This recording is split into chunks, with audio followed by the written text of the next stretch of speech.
हमने ये इसलिए लिखा कि भारत के गरीब किसान मजदूर के साथ आज की दिल्ली की सरकार ने विश्वासघात किया है, उस पर आघात किया है।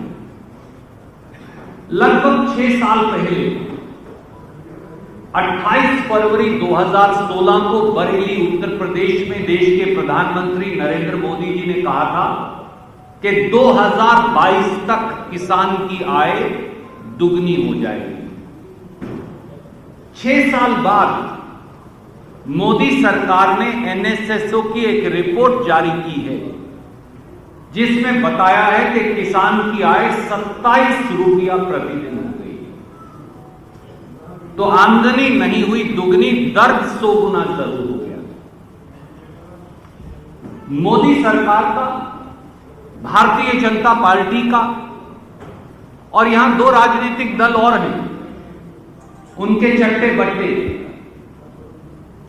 एक जिस राजनीतिक दल ने मोदी सरकार के अंदर बैठकर खेती विरोधी 3 काले कानून पास करवाए, अकाली दल बादल, और एक जिसने उस मोदी सरकार के 3 काले कानूनों में से पहले काले कानून को 1 दिसंबर 2020 को दिल्ली में नोटिफिकेशन करके लागू किया ताकि मोदी जी से पीठ थपथपा सके। वो थे आम आदमी पार्टी के प्रमुख और दिल्ली के मुख्यमंत्री अरविंद केजरीवाल। तो यहां 3 ऐसे राजनीतिक दल हैं जिनका डीएनए किसान और मजदूर विरोधी। न केवल भारतीय जनता पार्टी बल्कि वो अकाली दल बादल जिसने किसान विरोधी काले कानून पारित करवाए थे, और जब किसान विरोधी उचित मुआवजा कानून अध्यादेश लेकर आए थे तब भी। और तीसरे वो जिन्होंने मोदी के उन काले कानूनों को नोटिफाई किया। साथियों, 2014 में सत्ता में आते ही वो कानून जिसके लिए भट्टा प्रसोल में राहुल गांधी जी ने लड़ाई लड़ी थी, किसान का उचित मुआवजा, जमीन के कंपनसेशन का कानून, उसे खत्म करने का मोदी जी अध्यादेश लेकर आए। फिर गेहूं और धान पर अलग अलग प्रांत की सरकारें, और एक मॉडल की चर्चा आप आज करेंगे, किसान को एमएसपी से भी ज्यादा कीमत देती थी, बोनस देकर। मोदी सरकार ने फिर वो 150 रुपये का बोनस गेहूं और धान पर उसे खत्म करवाया। फिर सुप्रीम कोर्ट में शपथ पत्र देकर कहा कि देश के किसान को लाभ दिया जा सकता। फिर बीमा कानून के नाम पर बीमा,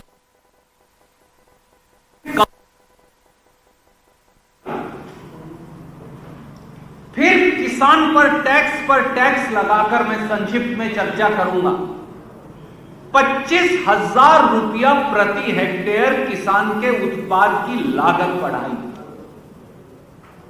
और फिर अपने मुट्ठी भर पूंजीपति मित्रों के लिए 3 खेती विरोधी काले कानून लेकर आए। 700 किसान शहीद हो गए, किले और नश्तर गड़वा दिए गए, और आखिर में तो लखीमपुर खीरी के अंदर हमारे सिख भाइयों पर देश के गृह मंत्री के बेटे ने उन्हें जीप तक से रौंद डाला। यह पिछले 7 साल में किसान की बेहाली की इस देश के कहानी है, जिसके 3 किरदार हैं, और वो तीनों किरदार पंजाब में मौजूद हैं। और वो तीनों किरदार हैं भारतीय जनता पार्टी, अकाली दल बादल और आम आदमी पार्टी। एक ही थैली के 3 साथियों, दुगनी आमदनी की बजाय 27 रुपया जब प्रतिदिन की आमदनी हो तो इस देश का और पंजाब का किसान अपनी रोजी रोटी कैसे चलाएगा? 74,000 रुपया अगर इस देश के हर किसान पर कर्ज हो रही है, हम नहीं कह रहे, ये मोदी सरकार की रिपोर्ट कह रही है, तो किसान जिंदा कैसे रह पाएगा? और एक और चौंकाने वाली बात जो मैं आपके पास रखकर और फिर सिद्धू साहब को कहूंगा कि वो अपनी बात कहें। बार बार ये कहा जाता है कि किसान सम्मान निधि योजना लाए, हर साल तो हम 6,000 रुपया देते हैं। किसान को दे रहे हैं 1,61,000 करोड़ रुपया और किसान से ले लिया 17.5 लाख करोड़ रुपया। इस देश के किसान से 17.5 लाख करोड़ की लूट हुई है। 25,000 रुपया प्रति हेक्टेयर कीमत बढ़ी, और वो कैसे बढ़ी? 56 पैसे प्रति लीटर भारत सरकार टैक्स लगाती थी डीजल पर 2014 में,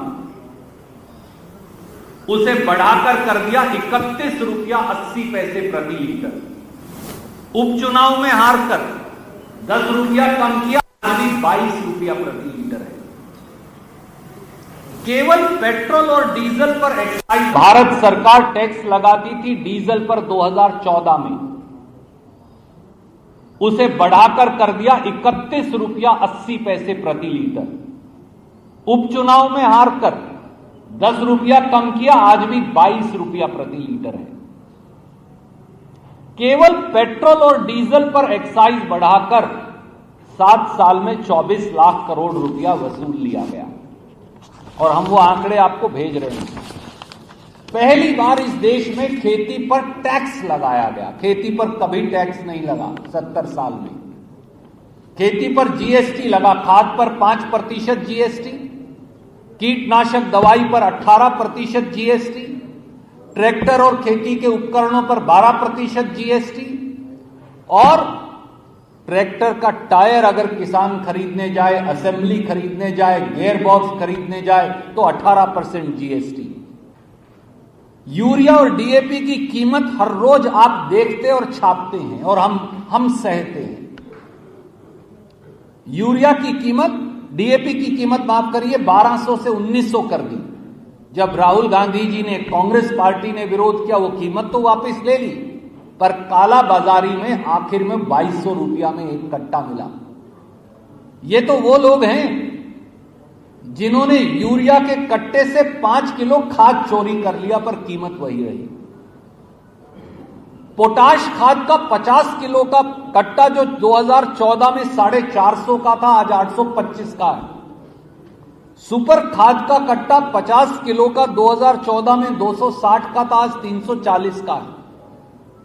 अगर ये सब हम देखें तो आपको इसकी टोटल कैलकुलेशन आती है, किसान की जेब से 7 साल में 17.5 लाख करोड़ भारतीय जनता पार्टी की सरकार और उनके मित्रों ने निकाल लिए। वो अकाली दल बादल हो या पर्दे के पीछे आम आदमी पार्टी हो, जो बैकअप सपोर्ट भाजपा और मोदी जी के कारनामों को देती है।